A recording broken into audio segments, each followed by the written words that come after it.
Assalamualaikum warahmatullahi wabarakatuh. Baik, di sini saya Ani Hermawadah akan meneruskan materi yang dijelaskan oleh Mas Zuma, yakni tentang konsep pemilu. Materi selanjutnya yaitu penyelenggaraan pemilu.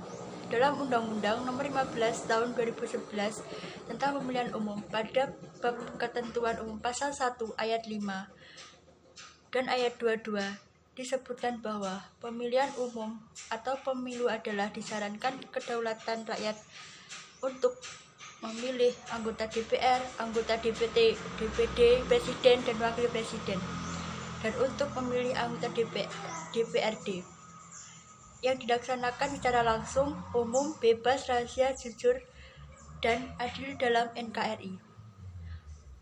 Berdasarkan Pancasila dan Undang-Undang Negara Republik Indonesia tahun 1945,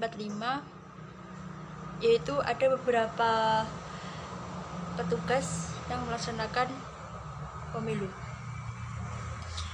Yang pertama yaitu KPU. KPU bertugas sebagai yang pertama merencanakan program dan anggaran serta menetapkan jadwal. Yang kedua menyusun tata kerja KPU, KPU provinsi, KPU kabupaten atau kota. Misal PPK, PPS, KPPS, PPLN, KPPSLN. Yang ketiga, mengkoordinasikan, menyelenggarakan, mengendalikan, dan memantau semua tahapan pemilu, dan lain-lain.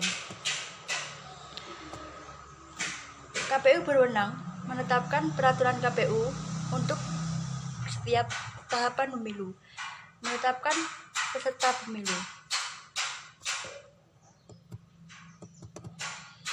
Yang kedua yaitu ada Bawaslu.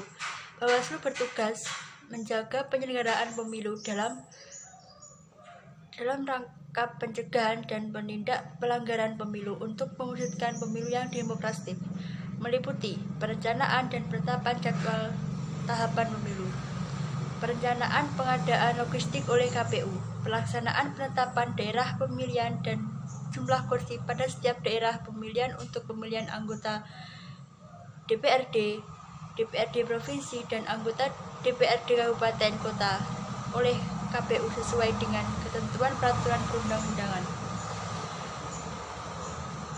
Sosialisasi penyelenggaraan pemilu dan pelaksanaan tugas pengawasan lain yang diatur dalam ketentuan peraturan undang-undangan. Yang terakhir yaitu pemutiran dan pemilihan dan penetapan daftar pemilih serta daftar pemilih tetap, dan lain-lain. Yang ketiga yaitu DKPP. DKPP adalah Dewan Kehormatan Penyelenggaraan Pemilu atau juga bisa disebut lembaga yang bertugas menangani pelanggaran kode penyelenggaraan pemilu dan merupakan kesatuan fungsinya penyelenggaraan pemilu.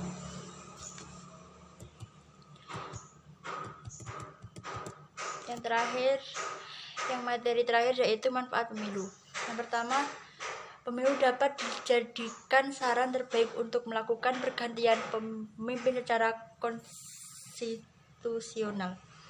Yang kedua, pemilu dapat dijadikan sebagai tempat rakyat untuk mengeluarkan pendapat tentang siapa yang layak dipilih mereka untuk memimpin negara atau sebagai wadah untuk ikut berpartisipasi dalam proses politik. Pemilu dapat dijadikan sebagai tempat pemimpin politik untuk dapat dilegitimasi dan kepercayaan rakyat.